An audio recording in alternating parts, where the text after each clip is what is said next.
आइए दोस्तों, विकास मैथ्स में आपका स्वागत है। आइए इस क्वेश्चन को हम सॉल्व करने का प्रयास करते हैं। P 10 दिनों में कार्य का 1/4 भाग पूरा कर सकता है। Q 40 दिनों में कार्य का 40% भाग पूरा कर सकता है और R 13 दिनों में कार्य का 1/3 भाग पूरा कर सकता है। सबसे पहले कौन यह कार्य समाप्त करेगा? तो यहाँ हमें P, Q और R तीनों दिया है, तो यहाँ से या तो हमें डेज निकालना होगा और नहीं तो कार्य क्षमता निकालना होगा। दोनों में से किसी एक को निकालेंगे तो हमें पता चल जाएगा कि हाँ कौन पहले कार्य को समाप्त कर सकता है। यहाँ P, Q, R है तो यहाँ से हम तीनों का दिन के बारे में हम पता कर लेंगे, जिससे हमें यह ज्ञात हो जाएगा। तो आइए, P जो है 10 दिनों में कार्य का 1/4 भाग, यानी कि 1/4 भाग कितने दिनों में कर रहा है? 1/4 भाग 10 दिनों में कर रहा है। 10 दिनों में, 10 डेज में, तो 1/4 भाग कर रहा है 10 दिनों में, तो टोटल वर्क कितना दिनों में करेगा? यानी कि टोटल वर्क 1 भाग कितना दिनों में करेगा? ये 4 इधर चलाएगा तो कितना दिन में? 40 दिनों में।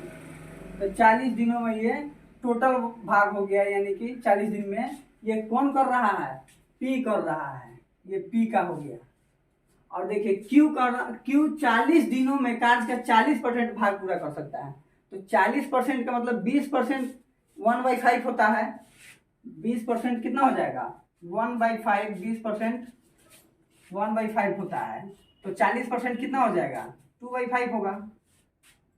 तो 2/5 काम अब कौन कर रहा है? Q कर रहा है 40 दिनों में। 2/5 भाग 40 दिनों में कौन कर रहा है? Q कर रहा है 40 दिनों में। तो यहाँ से 40 दिनों में कर रहा है, तो एक काम में यानी कि टोटल वर्क कितना हो जाएगा? 2 से ये काट दीजिएगा, कितने बार में? 20 बार में जाएगा। तो एक भाग कितने दिनों में करेगा? 20 × 5 = 100, यानी कि 100 डेज लगेगा इसको करने में। Q को कितना दिन लग रहा है? 100 दिन। और जबकि P को कितना दिन लग रहा है? 40 दिन लग रहा है। और देखिए R के बारे में क्या दिया होगा। R जो है 13 दिनों में कार्य का 1/3 भाग, यानी कि R जो है 1/3 भाग कितना दिनों में कर रहा है? 13 दिनों में कर रहा है। 13 दिनों में, तो एक भाग कितना दिनों में हो जाएगा? एक भाग यानी कि टोटल वर्क हो जाएगा ये 39 दिनों में। 39 दिनों में यहाँ से देखिए, R कर रहा है 39 दिन में किसी कार्य को, और Q कर रहा है 100 दिनों में, और P कर रहा है 40 दिनों में। तो सबसे कम समय इसमें किसको लगा है? सबसे कम समय R को लगा है, यानी कि कम समय उसी का लगेगा जिसके कार्य क्षमता क्या होगा? ज्यादा होगा, कार्य करने की क्षमता ज्यादा होगा, वही कम समय में काम को कर सकता है। तो यहाँ 39 दिन में कर रहा है काम को, तो इसका मतलब है कि इसकी कार्य क्षमता क्या है? ज्यादा है। तो यही जो है पूछा है कि सबसे पहले यह कार्य समाप्त कौन करेगा?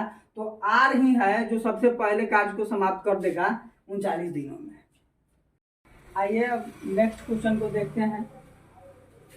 A किसी घर को 55 दिनों में पेंट कर सकता है और B उस घर को 66 दिनों में पेंट कर सकता है। C के साथ मिलकर वे इस कार्य को केवल 12 दिनों में कर सकते हैं, तो अकेला C इसे कितने दिनों में कर पाएगा? यहाँ हम तीनों का एलसीएम लेकर के बनाएंगे और एलसीएम मेथड से ही सॉल्व करेंगे। तो A कितने दिनों में कर रहा है? 55 दिनों में। A कितने दिनों में? 55 दिनों में। और B कितना है? 66 है। B 66 दिनों में। ये 55 दिनों में और ये 66 दिनों में। जबकि C के साथ मिलकर, यानी कि A + B + C के साथ मिलकर कार्य कितना दिन में कर सकते हैं? 12 दिनों में कर रहे हैं। 12 दिन में। तो ये तीनों का हम एलसीएम लेंगे। यहाँ से एलसीएम लेने का एक आसान मेथड आपको हम बता रहे हैं। देखिए 55 और 66 में 11 × 5 है और ये 11 × 6 है, तो दोनों में 11 कॉमन है। तो यहाँ से एक बार 11 ले लेंगे और एक 6 है और ये 5 है। और इसमें देखिए 12 है तो ये 6 × 2 हो जाएगा। तो इसमें भी 6 है, इसमें भी 6 है, तो 11 तो हम ले ही लिए हैं, तो 2 बचा, तो इस 2 को हम यहाँ ले लेंगे। ये टोटल एलसीएम ये हो गया। यहाँ से 11 गुने 6 गुने 5 गुने 2 ये एलसीएम हो गया। ये आसान है, इसे करने से आपको समय की बचत होगा, ज़्यादा मल्टीप्लाई करने की जरूरत नहीं पड़ेगी। तो यहाँ से अब देखिए कि ये 11 गुने 5 है, तो इसमें क्या बच गया, 6 और 2 हो गया। तो इसका कार्य करने की यहाँ से क्षमता ज्ञात होगा, हमें इफिशियंसी अब ज्ञात होगा तीनों का। तो यहाँ से ये 55 है, तो 55 11 25 55 हो जाएगा, तो 12 हो जाएगा इसका एफिशिएंसी। और इसका एफिशिएंसी अब बी का एफिशिएंसी क्या हो जाएगा, इसमें 11 और 6 है, 11 और 6 है, तो क्या हो जाएगा 5 और 2, तो ये 10 एफिशिएंसी हो जाएगा। यहाँ से 6 और 2 है, तो 11 और 5 का गुना हो जाएगा, तो इसका इफिशियंसी 55 हो जाएगा। तो ए का एफिशिएंसी हमें मालूम हो गया 12, बी का एफिशिएंसी मालूम हो गया 10, और हमें सी का पता करना है, जबकि ए प्लस बी प्लस सी तीनों का कितना है 55 है। ए प्लस बी प्लस सी का तीनों का कितना एफिशिएंसी है 55 है। यहाँ से ए कितना है 12 एफिशिएंसी है, बी का कितना है 10 है, तो सी का हमें ज्ञात करना है। तो सी कितना हो जाएगा, यहाँ से सी 33 हो जाएगा, 12 और 10 22 हो जाएगा, तो 33 जोड़ देंगे तभी तो 55 होगा। तो यहाँ से सी की एफिशिएंसी कितना हो गया 33 हो गया। तो हमें अब टोटल वर्क, ये टोटल वर्क हमें ज्ञात होता है, तो टोटल वर्क में हमें सी की एफिशिएंसी से डिवाइड कर देंगे, तो हमें सी के कार्य करने की क्षमता पता हो जाएगा कि सी कितने दिनों में कार्य को करेगा। तो सी की क्षमता कितना है 33 है, और टोटल काम कितना है ये है 11 इंटू 6 इंटू 5 गुने 2 अपॉन में कितना 33, और 11 से कितने बार में जाएगा 3 बार में, 3 से 2 बार में, तो क्या हो जाएगा ये 5 चौका 20, यानी कि 20 दिन में ये कार्य को कर पाएगा। कौन करेगा, अकेला सी कितने दिनों में कर देगा 20 दिनों में कार्य को कर देगा। आइए अब नेक्स्ट क्वेश्चन को हम देखते हैं। पी किसी कार्य को 18 दिनों में पूरा कर सकता है, उसके 5 दिन तक कार्य करने पर क्यू भी उसके साथ इस कार्य में शामिल हो जाता है। यदि दोनों मिलकर शेष कार्य को 13/5 दिनों में पूरा करते हैं, तो क्यू अकेला उसी कार्य का 66.2/3% भाग को कितने दिनों में पूरा कर सकता है। यहाँ P और Q के बारे में दिया गया है, तो P कह रहा है कि 18 दिनों में, P कितने दिनों में 18 दिनों में कर सकता है, 18 दिनों में कर रहा है, पूरा कर सकता है, लेकिन उसके 5 दिन तक कार्य कर रहा है। तो P क्या कर रहा है कि P 5 दिन तक कार्य कर रहा है, जबकि कार्य को कितना दिनों में करता है 18 दिनों में। 18 दिनों में कर सकता है, लेकिन किया है कितने दिनों तक 5 दिनों तक।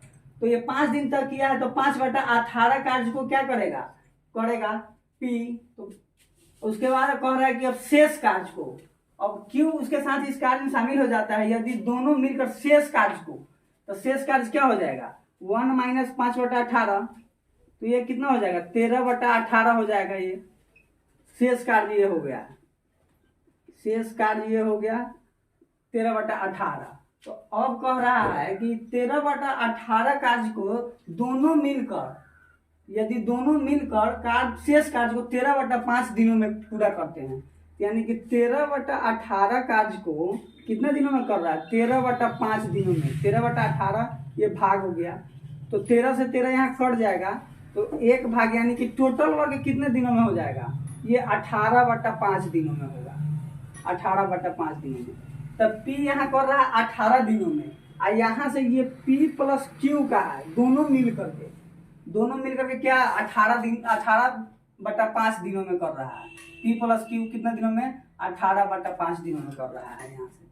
तो इन दोनों का हम एलसीएम लेंगे, तो क्या ले लेंगे 18 ले लेंगे, ये एक बार में, तो इसका एफिशिएंसी यहाँ से 1 हो जाएगा, और यहाँ से P प्लस Q का एफिशिएंसी कितना हो जाएगा 5 हो जाएगा, क्योंकि यहाँ 5/18 हो जाता है, और 18 से 18 कट करके यहाँ से 5 एफिशिएंसी हो जाएगा।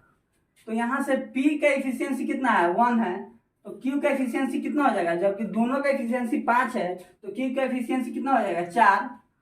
कार्य करने की क्षमता Q की कितना हो जाएगा 4, और P का क्या हो जाएगा वो 1 हो जाएगा।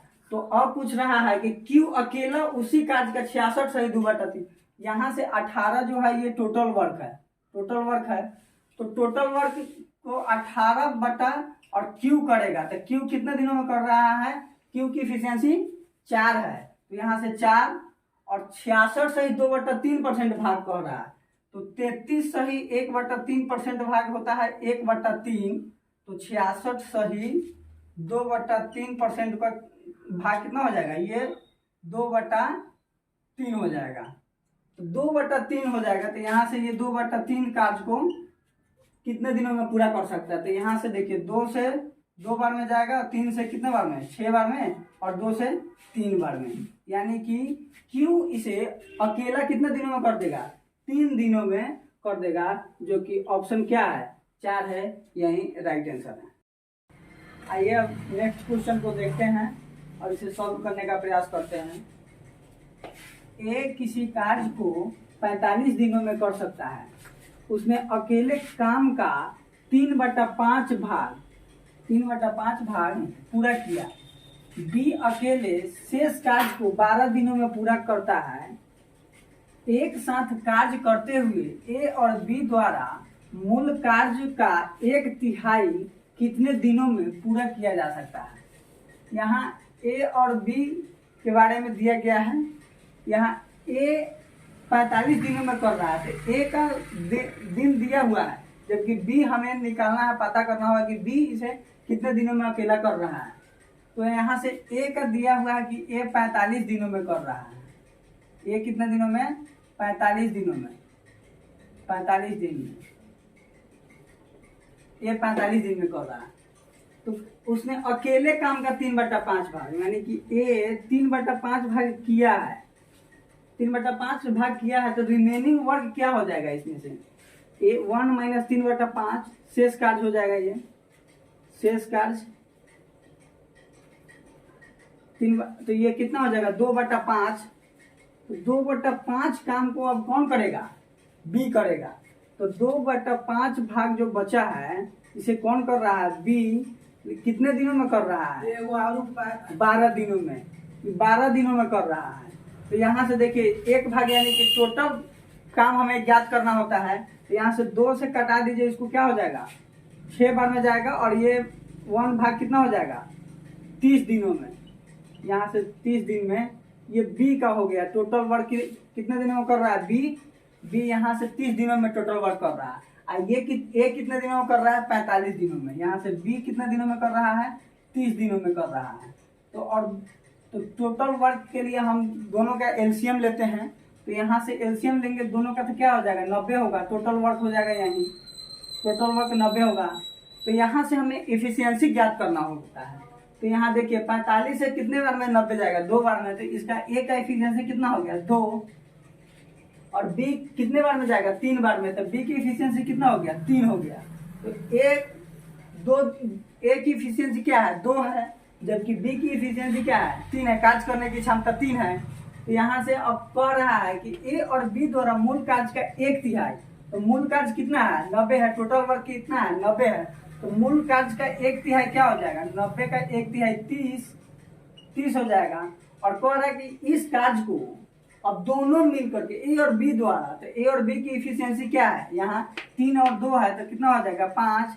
तो 5 की इफिशियंसी से दोनों कार्य करेगा। तो कितने दिनों में कार्य कर देगा, इसको काट देंगे तो 6 दिनों में।